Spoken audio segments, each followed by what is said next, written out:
We like to talk about Elijah Green and James Wood a lot, but there's also another prospect that we aren't really discussing much about, but he could have just as big of an impact on this Nationals team. We're going to get to who that is right after this. You are Locked On Nationals, your daily Washington Nationals podcast, part of the Locked On Podcast Network, your team every day.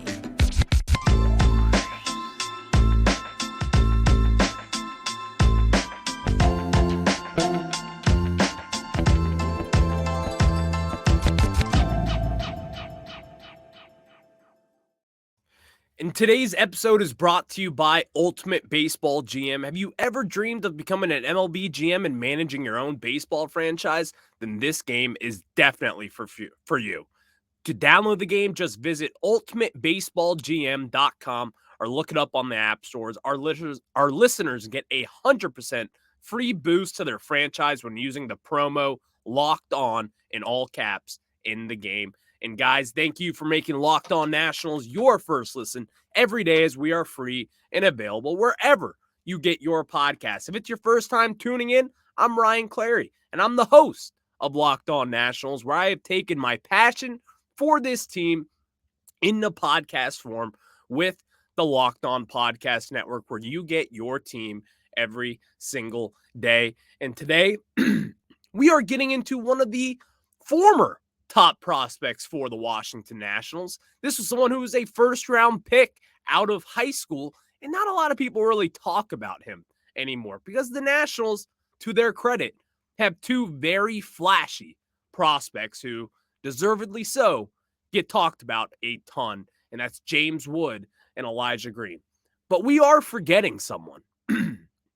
This is someone who is a power bat, who can play the infield, and is a very good defender. A young, bright, and talented kid. That kid is former first-round pick Brady House. Now, a lot of people, I feel like, are forgetting about him, and not forgetting about him. Maybe that's the wrong term. But also, we aren't really as hype as we were for Brady House back just a few years ago. About a year and a half ago, Brady House was going to be a top 50 prospect entering 2022. And in fact, some sites did have him that high. Been looking at it.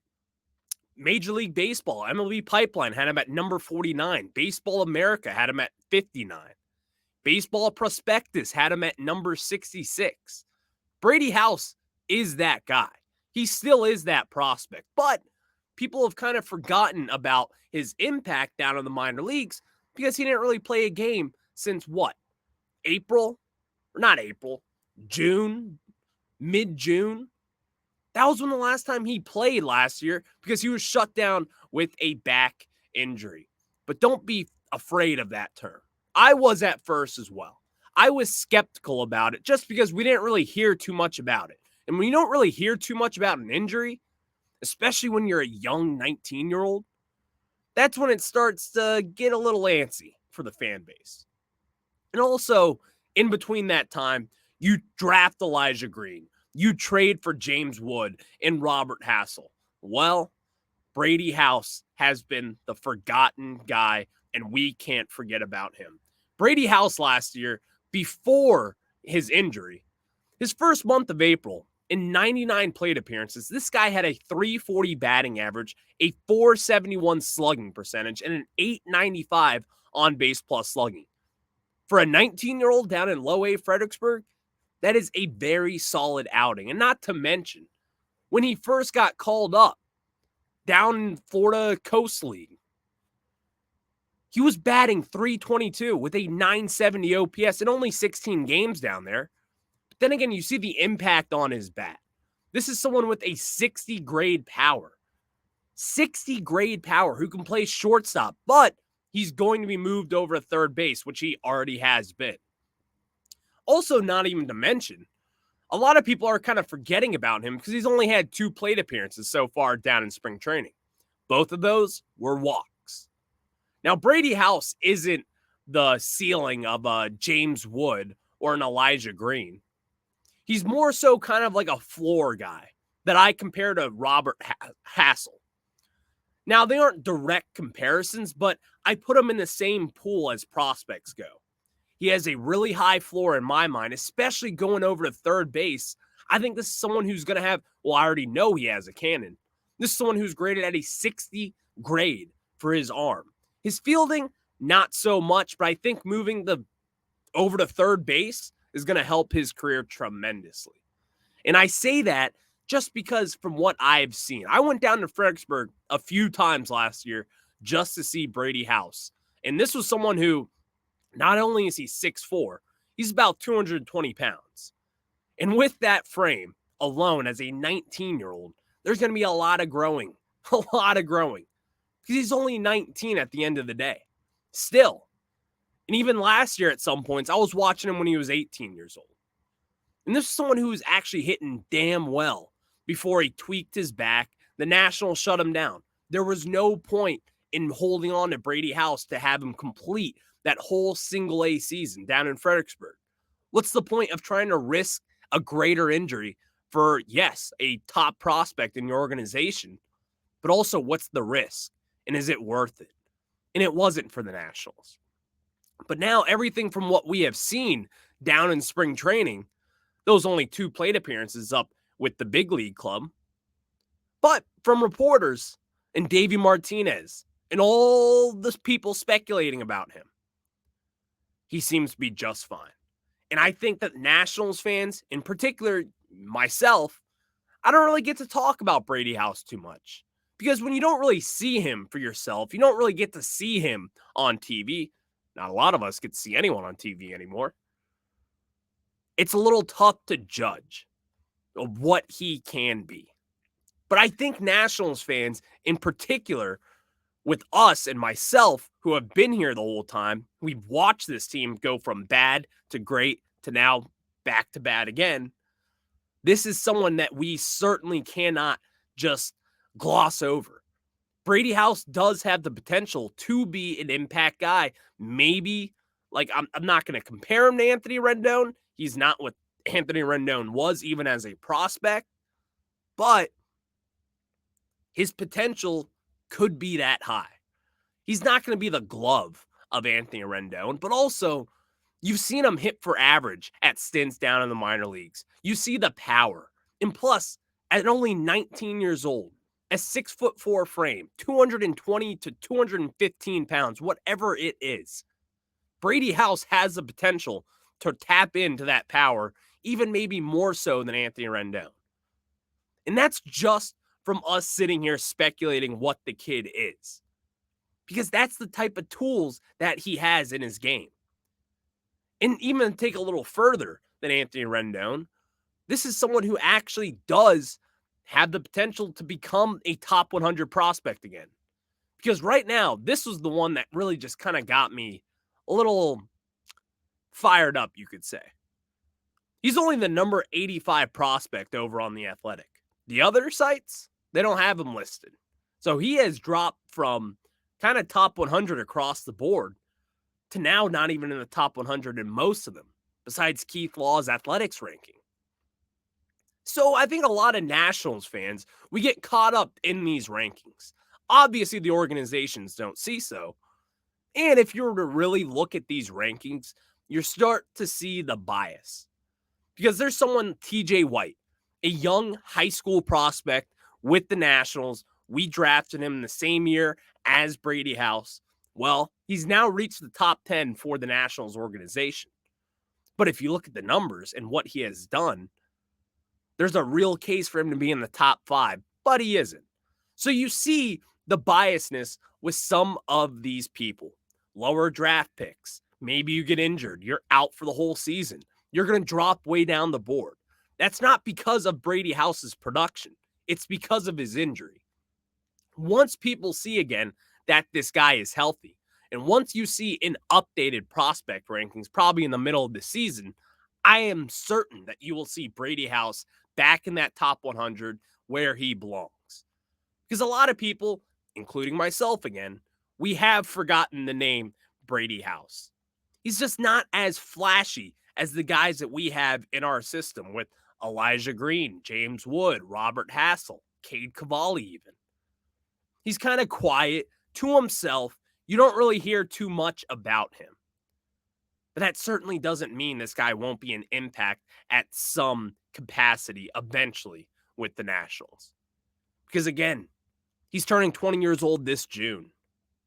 And back in April, in that first month when he was fully healthy, he was probably the best hitter on the Fredericksburg Nationals just this past year. So I think Nationals fans, we should probably start to take a look more at Brady House once the season starts for him. If it's up in Wilmington or if it's back down in Fredericksburg, this guy could rake. And he could make some big noise once the season starts down wherever he is on the farm. But next, we got to get to our national spring training stock report, who has been hot and who has been not. But before we get to that, I got to tell you guys about my new friends over at Ultimate Pro Baseball GM. And I'm really geeked out about telling you guys about our sponsor and partner, Ultimate Baseball GM. Guys, if you're like me and you've always wanted to be a guy to make decisions on a day-to-day basis, like a GM, like President of Baseball Operations Mike Rizzo, this is the app for you. Here's what I get to do. I get to run my own team.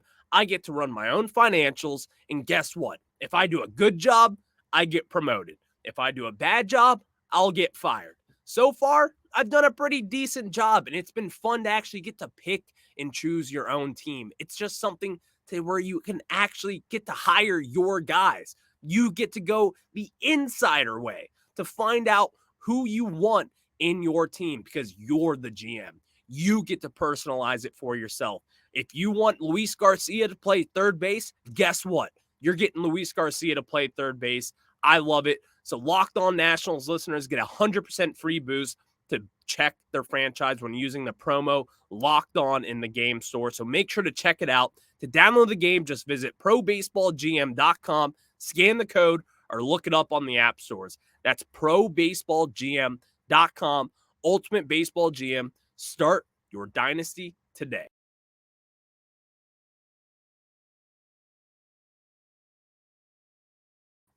And now it's time for a national spring training stock report, as the Nationals have actually been pretty damn solid down in spring training. The pitching has been a little bit of an issue, and that's where we'll start out with. So far, I got a stock report down for Mackenzie Gore. After his brilliant first two starts, in my mind, Mackenzie Gore has started to settle down just a little bit. I've started to land back on her with the expectations that I've given Mackenzie Gore. Listen, I'm not panicking about Mackenzie Gore. I'll still die on this hill and say that he will be the best Nationals pitcher in 2023. Is that some ringing endorsement? Probably not. But also, let's settle down on Mackenzie Gore. It's spring training for a reason. You're going to get knocked around. I remember Max Scherzer getting knocked around in a couple spring trainings. Strasburg, they've all done it. And especially when you're the type of pitcher that Mackenzie Gore is, facing a ton of right-handed hitters, you're going to get hit around a little bit. It's going to take some time to adjust for him. He hasn't pitched in a competitive setting since what? Mid-June of last year? July? He had the elbow inflammation. Let the guy progress. I was going to say progress, but no. Let him progress. Mackenzie Gore will be just fine. And here, a mainstay on this list, a stock report up for Alex Call. Again, Alex Call continues to hit for the Nationals. All he did last year when he was called up, he hit the ball. He hit the ball at the Guardians as well. He hit down in the minor leagues. Well, in spring training, he's probably been the Nationals' best hitter down in the farm system. He's got a 340 batting average so far, an 856 OPS. He's got 4 RBIs. He's got 2 stolen bases and 38 at-bats. Guys, Alex Call is going to be a name to keep an eye on. And also, he's kind of becoming a little bit of a Ryan Clary favorite. I love Lane Thomas, but man, Alex Call is looking more like Lane Thomas, and Lane Thomas is looking like Lane Thomas, if you know what I mean. They're just kind of the same similar player, a toolsy fourth outfielder who can kind of do it all. He's not good at one particular thing. He's good at all of them. which I like. So I think Alex Call is deserved of this stock report up for him. Now down, we got the millionaire, Keibert Ruiz. Keibert Ruiz, I'm not concerned about, but I gotta call a spade when it comes up. Down in spring training so far, he hasn't had the best of abilities when it comes to his power. We haven't really gotten to see that so far. He's got no home runs through 38 at bats, or 33 at bats, rather. He's got 6 hits. But guys, I'm not too worried about Keibert Ruiz. He got that extension, deservedly so. And when the Nationals do extend players, unlike Steven Strasburg, they tend to hit. So I'm going to trust Mike Rizzo and this staff to do what they do. They know baseball way better than I do. And Keibert Ruiz, again, only 24 years old. He will be the catcher of the future no matter what, whatever happens down in spring training. A stock report up, a new name, someone we don't really get to talk a lot about. Dalen Lyle, the second round pick back in 2021 out of high school. And again, he was kind of a forgotten guy, but man, once you see him in action, you understand why this guy won back-to-back Gatorade Players of the Year down in the state of Kentucky in high school, and he has been raking the ball so far in only 8 plate appearances still. He's got a 625 batting average, a 1250 OPS, 2 RBIs, and a stolen bag. You're starting to see the potential of this system. And again, Dalen Lyle is ranked in the back half of this start of the top of the farm system. He's not in the top 15. He's in the back 15 for the Nationals. He's going to be someone that once he has a full season of a healthy baseball season under his belt, because he hasn't been healthy in a while. He had Tommy John surgery back after he was drafted. So the Nationals, they got a healthy Dalen Lyle, and we are starting to see what he can do. Batting from the left side of the plate. You see the web gems in the outfield. Man, the future could be bright for that kid. Another stock report up. Closer, Kyle Finnegan. This is someone who could be traded by the deadline. And when I say that, when you're 31 years old on a rebuilding team and you're going to be the closer for that season, the odds are you're going to get traded at some point, especially with the amount of service time that Kyle Finnegan has.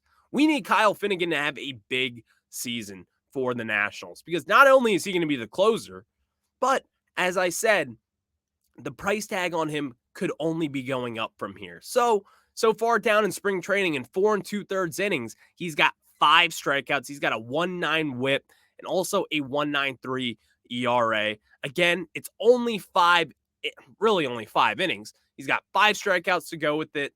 But in the limited action that we've seen from Finnegan, he's actually super dialed in at this point.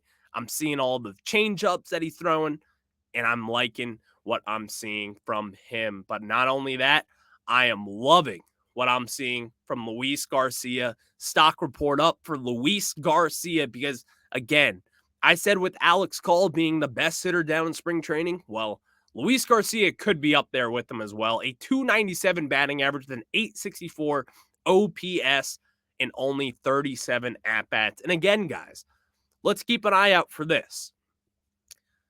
Luis Garcia made the same exact switch as Keibert Ruiz did with agents. They both switched from Scott Boras and his agency down to Octagon Sports, which also, I believe, was Gerardo Parra's agency back in his day when he played in the game. And we now know he is the assistant to the GM, Mike Rizzo, with the Nationals. So what does that mean? I don't know.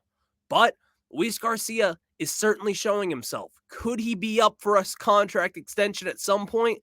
That'll be a conversation for down the future, and it's certainly something we're going to keep an eye out. But he has been killing the ball. He's looking comfortable at second base, and most importantly, I think we got our second baseman. Now we got a stock report down, the final one of the day for Jeter Downs. And Jeter Downs was the Nationals. He was DFA'd by the Boston Red Sox, claimed by the Nationals, and this was a no-brainer for them. A former top prospect who had a lot of highs down in the minor leagues pre-pandemic. Post-pandemic, hasn't been the same player. And so far in spring training, he has not been able to hit the ball the way that he has been in the past. Right now, he's at a 156 batting average, a 489 OPS. There's no power. He's not getting on base. He's stealing bases. He's playing a solid second base when he's in there. But also, we got to see the production at the plate eventually. And that was your Nationals spring training stock report. A quick, rapid fire, get it in there. But now we got to talk about some weird conversations, a sticky conversation, you could say, because the World Baseball Classic is going on, and a lot of people on Twitter or whatever social media platform or really whatever talk show are debating this topic. Should star players play in the World Baseball Classic? Again, should star players play in the World Baseball Classic? I'm going to answer that as far as I can. But before that, I got to tell you guys about my friends over at FanDuel. And again, the tournament is heating up, and now is the perfect time to download FanDuel, America's #1 sportsbook, because new customers get a no-sweat first bet up to $1,000. That's bonus bets back if your first bet doesn't win. Just download the FanDuel Sportsbook app. It's safe, secure, and super easy to use. And you can bet on everything from the money line to point scores and threes drained. I love a good threes drained prop, and guess what I'm going to do? Steph Curry on the over for threes tonight. It's just like taking candy from a baby. It's that simple. Plus, FanDuel even lets you combine your bets for a chance at a bigger payout with a same-game parlay. So don't miss a chance to get your no-sweat first bet up to $1,000 in bonus bets when you go to FanDuel.com/lockedon. That's FanDuel.com/lockedon to learn more. Make every moment more with FanDuel, the official sports betting partner of the NBA.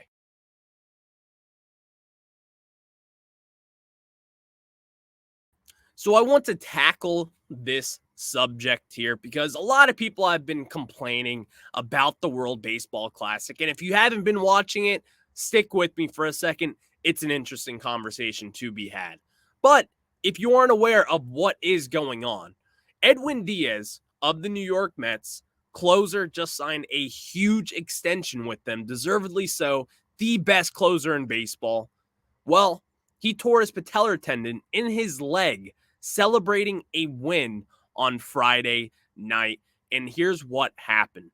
Edwin Diaz was just jumping up and down, celebrating a win, deservedly so. It was a great win. And all of a sudden, he just collapsed on the floor, hurt his knee, had to get wheelchaired off the diamond. That is something you never want to see. And then over the weekend as well, Jose Altuve broke his thumb playing baseball in the World Baseball Classic for Team Venezuela. Those are obviously unfortunate injuries, and the conversation that has been going on for a while now with the World Baseball Classic is, should these players be playing in this game right before the actual real baseball season starts? Here's my answer. Pitchers, absolutely not. And this, let me say this. I'm a GM in this stance. If I'm a GM, this is what I'm thinking. If you're a pitcher, I am not going to allow you to pitch in the World Baseball Classic, and here's why. You need to ramp up to the season and get healthy before anything. If you ramp up and then get hurt, kind of a similar situation to Edwin Diaz, then I think it's a little wasteful, you could say, especially when you just get this huge contract extension and you got to be healthy. Because here's the thing, pitching is as important as anything else when it comes to baseball. It is the most important thing, and especially anchoring down a bullpen and a team and the trumpet sounding. You're the face of an organization. I need you healthy. You are my priority. If we can't get you healthy, you could hinder the results of this team this year, especially with the amount of money that Steve Cohen and the Mets have been putting dollars to this franchise. I would not allow Edwin Diaz to pitch. But position players, I would absolutely 1000% allow them to play. A freak accident like what happened to Jose Altuve, getting hit in the thumb, that could happen any time. In the backfields in minor leagues, in the cages down in spring training, in a game in the major leagues. That can happen anytime. And in fact, when you're getting plate appearances in a meaningful setting, I think that is more valuable than down in spring training. There's a little bit of a more serious atmosphere, a little more of a competitive environment. I feel like for position players, there's no better way to ramp up to a season than going into the World Baseball Classic. Plus, you get to represent your country. It's a really cool thing, especially for some of these international guys. It means a lot to them. And in Edwin Diaz's case, it meant a lot to him to represent his country. The only reason why I say I would not allow a pitcher to compete in the World Baseball Classic, it's because the value that you have to my team. Think of it this way. I value pitchers as a closer and a starting pitcher. Those are my two most valuable pitchers that you have to an organization. Think of it like this. If you had Patrick Mahomes on your football team, are you going to allow him to play in an all-star game right before the season starts? The answer is probably not. And in fact, they have contracts in the big leagues, in the NFL, that prohibit you from doing activities like that. I would certainly probably consider that just because of the value of what it is losing one of those guys. Losing Cade Cavalli this year for the Nationals. It's a killer injury. And if it happened outside of your team's organization, representing your country, that's great representing your country. But also, you got to represent the Washington Nationals. You got to represent the team that you're signed a contract to play for, to make an impact for. So that's why I wouldn't be willing to take the risk to let my pitcher, not player, go out and pitch. Now, here's the thing. That is with star pitchers. Star pitchers are kind of in this conversation to where I don't really want them to be out there to play. They need to ramp up for the season. I can't risk injuries, as we saw this week with Edwin Diaz. But hey, they're freak accidents. No one should be upset for them playing in it. It's a really cool event. And in fact, it's made it a ton better with all-star caliber players playing in this tournament. You saw the home run from Trey Turner over the weekend to beat Team Venezuela. That was one of the most electric moments that we have seen. So I'm also not on the side to where you should not be playing in this. Don't think of this as an old, grumpy take. It's just the way that I would run a team. But then again, I have enjoyed every second of the World Baseball Classic, and I hope to God every team has some representative of some sort in the World Baseball Classic because it has been a sight that I love. So thank you for making Locked On Nationals your first listen every day. Now for your second listen, check out Locked On Fantasy Baseball. Win your league by listening to Matt and Dom every day as they bring you the best fantasy draft strategies. Find Locked On Nationals Baseball wherever you get your podcasts and on YouTube. It's part of the Locked On Podcast Network where you get your team every day. And again, guys, I will talk to you tomorrow. We'll have some more Nationals news. We'll have a big show very soon. So you have a good day. Go Nats.